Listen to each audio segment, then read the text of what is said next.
man cries out for the doctor to stop the procedure, but he was so deep in his memories that he couldn't communicate with the outside world. He screams that he doesn't want to keep erasing, that he wants the experiment to stop. Realizing that his cries had no effect, he panicked and searched for Clay. Finally, deep in the ice, he saw Clay. He took Clay's hand and started to run. A confrontation was born in his mind, but no matter where they ran, they couldn't escape the speed of memory erasure. He forgot why he drew the ugly picture of Clay, or how she screamed when she played the new piano piece she loaned for him. Until this phase of his life was completely erased, he came to the very beginning of their relationship. By this time, Joey had begun to regret his indiscretion. He anxiously told Clay about the problems he was facing. Clay reassures him that if he wakes up in time, she will never be forgotten. He opened his eyes the way Clay did. He didn't realize he was opening his eyes in reality, but the sedative was still there, and there was nothing he could do to change that. But by now, his will had taken over. He started to think about how to stop whoever was out there from erasing his memories. He asks Clay, "You chose to forgive me first. That's why I'm here in this experiment." Clay tells him he's sorry and says he knows he's just so impulsive. He comes back and says he just loves her like that.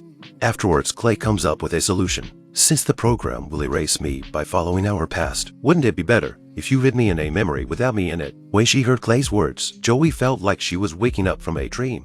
It's true that what the machine deletes is only the marked areas of the mind.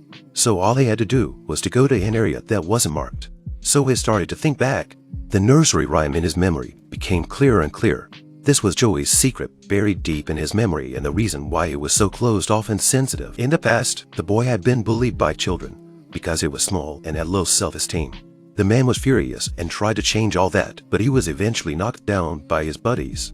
Luckily, Clay intervened in time and took him away from this painful place, and at the same time, buried his existence into the depths of Joey's memory.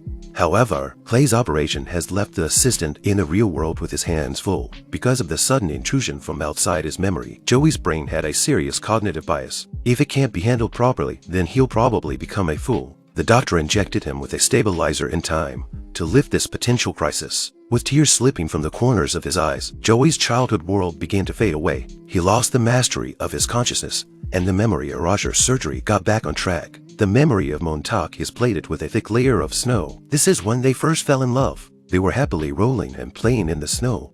While playing around, Clay disappeared from his arms once again. He panicked and looked around, but this time he couldn't find her. In order to avoid another accident, the real doctor accelerated the process of memory erasure. The man's conscious world is rapidly dissolving. One by one, his memories of his girlfriends dissipate. He realizes there's nothing he can do to stop it, but he can't accept it. With the last vestiges of his consciousness, he found Clay working in the library.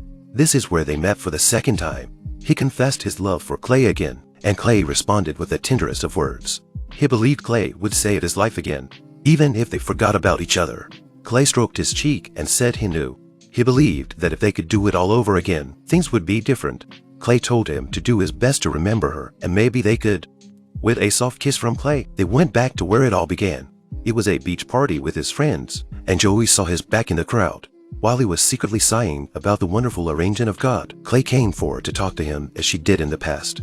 She saw him sitting here alone, so she thought, there really are normal people who don't play boring games.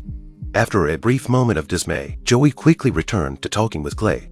They chatted through the day and into the evening, until the crowds on the beach dispersed and neither of them could leave. Now, from a spectator's point of view, experiencing this encounter again was undoubtedly the most precious gift God had ever given him. Unfortunately, as the sea began to pour in and the house began to collapse, the dream would wake up and he would forget the past. He turned to run out of the house in grief, but Clay stopped him.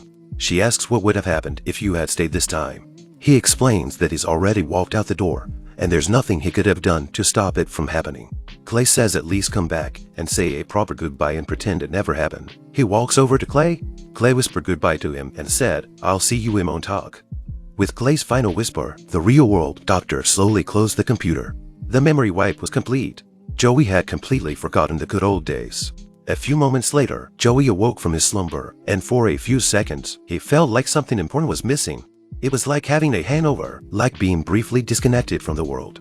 He didn't know where the scratches on his car came from or how he got home last night, but there was a voice in his head that echoed over and over again, telling him to go to a place called Montauk. Joey had never been an impulsive person, but at that moment, he had a premonition in the back of his mind. If he didn't go to Montauk, he would regret it for the rest of his life.